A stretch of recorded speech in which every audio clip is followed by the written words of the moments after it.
ये है समाज सेवी मोहम्मद शौकत अली। ये कहते हैं कि मैंने आदरणीय लालू प्रसाद यादव और उनकी पार्टी राष्ट्रीय जनता दल के लिए लगभग 3 एकड़ जमीन बेच दिया। 1990 से लेकर 2004 तक जिस बेशकीमती जमीन को मैंने लगभग 10 लाख रुपए में बेची है, आज उसकी कीमत करोड़ों में है। लेकिन बदले में लालू जी या उनकी पार्टी ने मुझे कुछ नहीं दिया। जिस समय लालू जी का रथ निकालते थे, लालू जी की दीवाने थे, उस समय यह ज़मीन जैसे आपको 94, 93, 98 ये ज़मीन उस समय 20,000 रुपये इकट्ठा करके बेचते थे और रथ बनाते थे।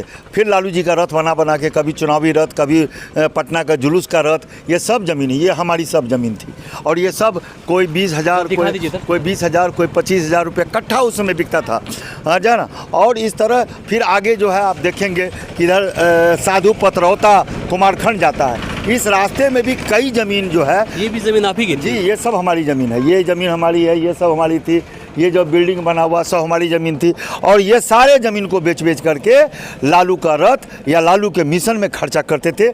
ऐसी बात नहीं कि अपने घर परिवार के लिए खर्चा होता था। ये सब उस समय, ये सब 94, 95, 98, 99, 2004 तक काफ़ी ज़मीन को हमने बेच दिया। जो बाप दादा का मौरोसी ज़मीन था, वो ज़मीन सब बिक गया। शौकत अली आगे कहते हैं कि पहली बार 1978 में मैं लालू जी से मिला था और उसी समय मैं उनकी राजनीति के दीवाना हो गया। उनकी और उनकी पार्टी की सलामती के लिए जमीन बेचकर मैंने 13 रथ यात्रा निकालकर देश के कई राज्यों का भ्रमण किया, अजमेर शरीफ तक गया। मेरे जीवन में एक समय ऐसा भी आया जब लालू जी मुझे अपने साथ हेलीकॉप्टर में बिठाकर कोसी और सीमांचल का दौरा किया। अनगिनतों तस्वीरें साझा की। लालू राजद प्रेम को लेकर लगभग 20 वर्षों तक मैं हर रोज अखबार में खबर का हिस्सा बनता रहा, लेकिन बदले में मुझे कुछ भी हासिल नहीं हुआ। जो लोग मेरे साथ सफर में निकले थे, आज वे कहां से कहां पहुंच गए। लेकिन मुस्लिम होने के कारण आज भी मैं वही का वही रह गया। आज लालू जी तो छोड़िए, उनके बेटे तक मुझे पहचानते नहीं। 13 रथ हमने बनाया भाई, 1-2 रथ नहीं बनाया। और लालू के ऐसे दीवाने थे। अभी थोड़ी बहुत ज़मीन ये बची हुई है जिसमें गाछ वृक्ष लगाए हुए हैं, और ये ज़मीन को थोड़ा बहुत बचा करके बाल बच्चों के लिए रखे, वरना ये तो शुक्रिया है कि आपने बचा लिया, नहीं तो ये भी खत्म हो गया होता अभी तक। हाँ, नहीं, बिल्कुल ये ख़त्म हो गया होगा तो कुछ नहीं बचता मेरे पास। खोने के लिए मेरे पास कुछ नहीं बचता और पाने के लिए तो कुछ बचा ही नहीं। तो ये इसलिए ये समय काफ़ी मेरा दुखदाई बीता। अब तो काफ़ी समय बीत चुका है, कौन शौकत अली को याद करने वाला है। अब लालू जी का स्वास्थ्य भी वैसा नहीं है। अब किसको कहेंगे राम भक्त बजरंगबली, लालू भक्त शौकत अली, किनको सुनाएंगे, कौन सुनने के लिए तैयार है। शौकत अली पीएम नरेंद्र मोदी के परिवारवाद वाले बयान को सही ठहराते हुए कहते हैं कि प्रधानमंत्री मोदी जी बिल्कुल ठीक कह रहे हैं। वर्षों से राजद में परिवारवाद हावी रहा है। हम जैसे लाखों कार्यकर्ताओं को लालू जी की पार्टी ने सिर्फ झंडा उठाने के लिए इस्तेमाल किया है, लेकिन जब पार्टी को कुछ देना होता है तो वे या तो उन्हें ढूंढते हैं जिनका पूर्वज पहले से राजनीति में सक्रिय रहे हैं, या फिर जेब गर्म करने वाले बड़े बड़े बिजनेस टाइकून को मौका दिया जाता है। पार्टी आला कमान की नजरों में एक आम कार्यकर्ता की औकात सिर्फ झंडा उठाकर रैली निकालने, जिंदाबाद मुर्दाबाद के नारे लगाने और दरी बिछाने के लिए ही रह गया है। अगर ऐसा नहीं होता तो कटिहार के बिजनेस टाइकून अहमद अशफाक करीम को राज्यसभा का टिकट नहीं मिलता और न ही पिता के नाम पर शरद यादव के बेटे शांतनु यादव को मधेपुरा लोकसभा सीट से टिकट सुनिश्चित होता। वे यही नहीं रुके, वे आगे कहते हैं कि 2024 के लोकसभा चुनाव में मधेपुरा से शांतनु यादव अगर जीत गए तो मैं आजीवन उनका चरण धोऊंगा। इतना बड़ा उनका मिशन हमने चलाया, बदले में हमको क्या मिला, आपने क्या दिया। आज रोड पर का लोग है, आज जो है आपको कटिहार का मेडिकल कॉलेज जिसके बारे में आप एलजेपी में वो थे, और जैसे वो उन्होंने मोटा हेर फेर किया, उनको राज्यसभा बना दिए। तो ये तो नहीं हुआ ना। वर्कर को आपने क्या सम्मान। ये तो लोग कहता है कि रोम पोप का मधेपुरा गोप का, लेकिन ऐसी कोई बात नहीं है। जो यादव के नाम पर मधेपुरा में जिनको थोपेंगे वो जीत जाएगा, और शरद यादव का बेटा तो कभी चुनाव जीत नहीं सकता है। अगर वो जीत गया तो हम जीवन भर उनके चप्पल देहरी पर जाकर चप्पल उठाएंगे और ढो करके हम अपने घर आएंगे।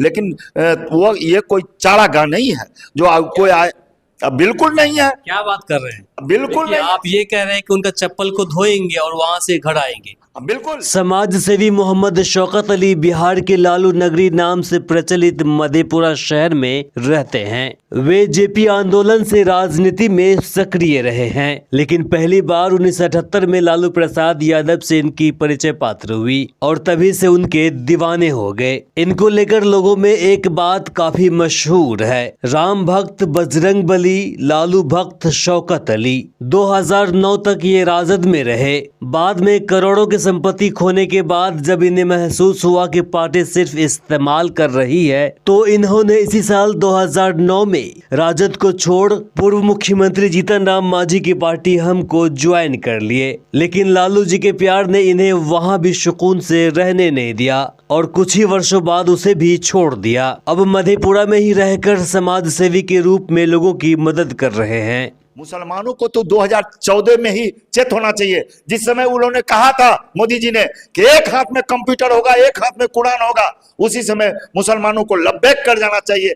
तो ये तो डर डर करके बन गए हैं आपको सतवा। ये इतना मुसलमान को डरा दिया गया है कि मुसलमान जुल्म होता रहता है, जुल्म सहते रहते हैं। अब बस उस पर छोड़ते हैं कि अल्लाह ताला जो करेंगे समय के हिसाब से करेंगे। तो अल्लाह ताला ने हिकमत के लिए भी हुक्म दिया है कि हिकमत के साथ आप आगे बढ़िए। आपकी लैंग्वेज से, आपकी भाषा से पता चलता है कहीं न कहीं बीजेपी में ज्वाइन करने वाले तो नहीं आप। वो आ रही है कहीं। देखिए, हम सामाजिक कार्यकर्ता हैं, हम मोदी जी के मंच पर भी जा चुके हैं। मांझी जी के हमने कहा कि मोदी जी उनके पार्टी में कौन पार्टी है छूता है जो आदमी कभी आरएसएस में, कभी कांग्रेस में, कभी इसमें, कभी उसमें नहीं गया है। सारे लोग अदल बदल हैं और आज की राजनीतिक पार्टी कहीं भी कोई जा सकता है, लेकिन सवाल यह उठता है कि उनके अंदर जो क्षमता है। आपने कहा जो है आप कहीं न कहीं जो है मोदी जी के साथ में, अरे हम जब एनडीए में थे ना, आप एक बात जानिए पत्रकार महोदय, जब हम एनडीए में थे मांझी जी के साथ में, तो एक प्रोफेसर ने मोदी जी को गाली बका था और उसके बाद जब उनको समझाया तो उन्होंने हम पर हमला कर दिया, जानलेवा हमला। और जब जानलेवा हमला कर दिया तो उन्होंने गाली बक्का, हम कुछ नहीं बोले। जब हम पर जानलेवा हमला कर दिया तो हमको लगा कि नहीं, इसका जवाब देंगे, और उसी के लाठी को छीन करके उसको जब पटके और मारे तो उसका हाथ तोड़ दिए और उस पर हम पर एफआईआर हुआ, जो आज तक एफआईआर हम अभी 26 तारीख को मेरा उसमें तारीख था। मोदी जी को, आप देश के प्रधानमंत्री, आप गाली बकिएगा, आप हमको गाली बकिएगा। हम तो उस पार्टी में नहीं थे, हम तो मांझी जी के साथ थे। तो भाई, जहां पर आप हैं वहां ईमानदारी से रहना होगा। और पार्टी जब जहां मौका मिले, हर एक आदमी अवसरवादी है, मुसलमान बंधे हुए नहीं रहना चाहिए। मुसलमान को भी खुल करके मुकाबला करना चाहिए, मुसलमानों को भी अपने हक के लिए आगे बढ़ना चाहिए। मधेपुरा से इमरान, सहयोगी आशिक इकबाल और माजिद के साथ VRSnews.com की रिपोर्ट।